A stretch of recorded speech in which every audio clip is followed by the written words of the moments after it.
Poštovani gledalci, možemo slobodno istaći da je laser manje invazivan u odnosu na konvencionalne tehnike u stomatologiji. Minimalno oštećuje tkivo i smanjuje krvarenje. Ima jak efekat na bakterije jer podstiče sterilizaciju i deluje antiinflamatorno. Kod rada sa laserom nema neprijatnih vibracija, a klasičan zvuk turbine je zamenjen pucketanjem. Recimo, na primjer, plombe koje se postave posle lasera imaju veću površinu vezivanja pa su dugotrajnije. Specijalistička stomatološka ordinacija Dr. Lolin iz Novog Sada ima 2 vrhunska lasera sa veoma širokim poljem delovanja.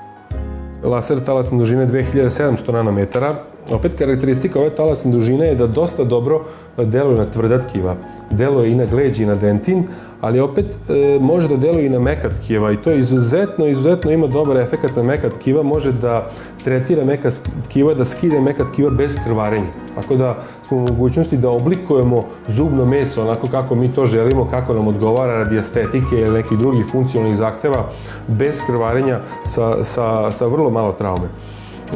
To je znači tvrdi laser i svetlost se ovde prenosi do poslednje tačke preko optičkog vlakna koje na kraju ima jedno sočivo i handpiece iz koga izlazi fiber tip u koji mi unosimo ili u džep ili usmeravamo prema zubu i na taj način delujemo. Ovaj laser isto ima vodeno hlađenje, što nam je isto jako jedna bitna karakteristika da spušta temperaturu u delu zuba u kojem radimo.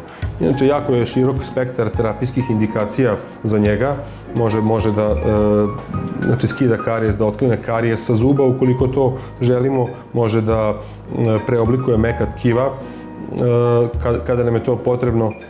Naročito, znači, te desni oko zuba, vrlo često kad radimo protetske nadoknade, kada imamo neke protetske indikacije, prvo želimo da oblikujemo zubno meso oko zuba, ne bi li dobili jedan, pa onda tek da pravimo keramičke krunice, ne bi li dobili jedan maksimalni estetski efekt kod pacijenta. To vrlo efikasno i nežno možemo da uradimo sa laserom bez krvarenja. Pored toga, laser isto je indikovan posebno za tretiranje zubnih džepova, kao što sam već rekao, izuzetno dobro mehanički čisti zubne džepove, posle čega mi dobijemo brzo smirivanje simptoma. Ovo je jedna indikacija koja je dosta česta ordinacija, to su kada pacijenti dolaze sa određenim bolovima na zubnom mesu i mi posle pregleda uočimo da je u pitanju afta, odnosno ili stomatitis aftoza, kada mi možemo da tretiramo tu bolest, odnosno tu pojavu kod pacijenata vrlo efikasno. Nekad to može biti uporno, bolno, pacijent se žali na bolove prilikom uzimanja hrane, naročito kisele hrane, tada mi za nekoliko sekundi pravimo jedan zaštitni sloj preko te afte u ustima i pacijent izlazi iz ordinacije bez bolova, kompletno rešen problem. Tako da mi ove instrumente vrlo rado koristimo u našoj ordinaciji, vrlo rado preporučujemo našim pacijentima i oni su ovako dosta prijatno iznenađeni i dolaze nam ponovo i sami nekad traže da uradimo neku intervenciju sa pomoću lasera.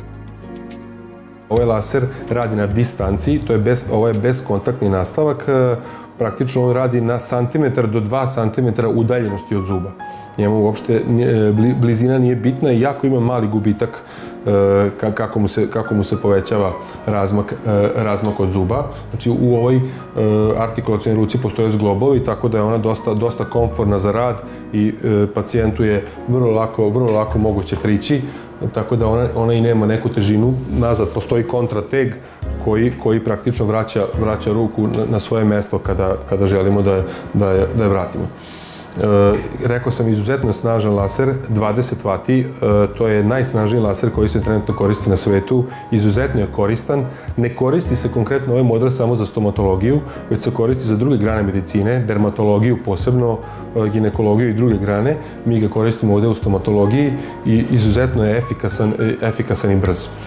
Skoro u potpunosti može da nam zameni stare instrumente, svrdla, rotacijne instrumente, odnosno bušilice, kako to kažu naši pacijenti. Sa njim ide zajedno još jedan laser, to je potpuno druga talasna dužina sa drugim karakteristikama od 1060 nanometara, to je neodymium jag laser. Laseri zapravo dobijaju ime po naziv svoj dobijaju u zavisnosti od izvora kroz koji se svetlost propušta, odnosno materijala kroz koji se svetlost propušta. Ovde je konkretno u pitanju erbium kristal, ovde je neodimijum kristal. Kada se svetlost prelomi kroz taj materijal, dobija svoju talasnu dužinu.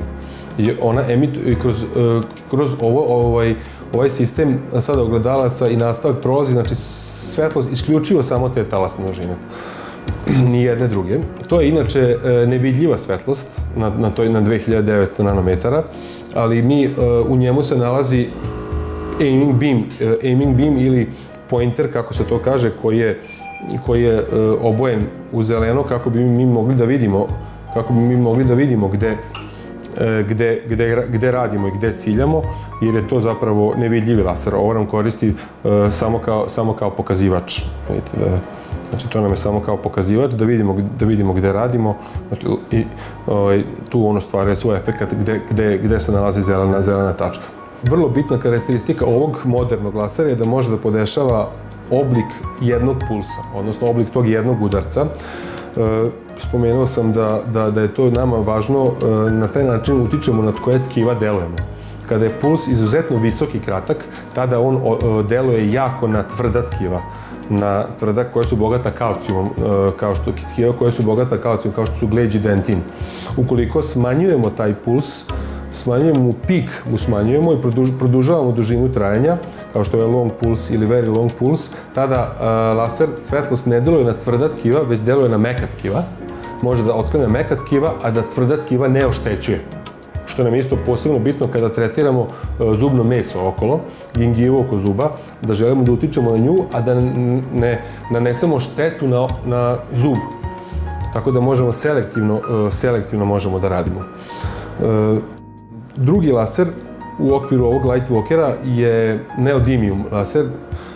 To je laser koji nema vodeno hlađenje, kao što sam rekao, bez vodenog hlađenja, ali izuzetno ima veliku moć prodiranja i mikroorganizmi i ta tkiva koja su drugačije obojena, tamno obojena, crvena, ona jako upijaju ovu svetlost i zato nam je on koristan jer utiče na smirivanje te infekcije i na smanjivanje broja mikroorganizama. Ovde se opet svetlost, za razliku od ovog prvog lasera koji sam spomenuo, gde se svetlost prolazi kroz sistem ogledalaca, kroz vakumsku cev, ovde se svetlost propušta kroz optičko vlakno, kroz fiber vlakno i na taj način izlazi na polja gde želimo da deluje, gde ga usmeravamo.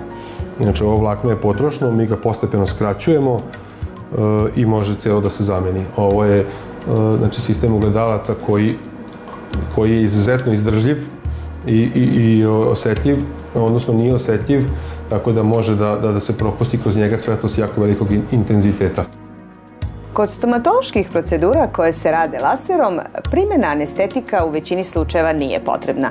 Ukoliko je baš neophodna, u specijalističkoj stomatološkoj ordinaciji Dr. Lolin uveli su novi kompjuterski sistem za bezbolno davanje lokalne anestezije.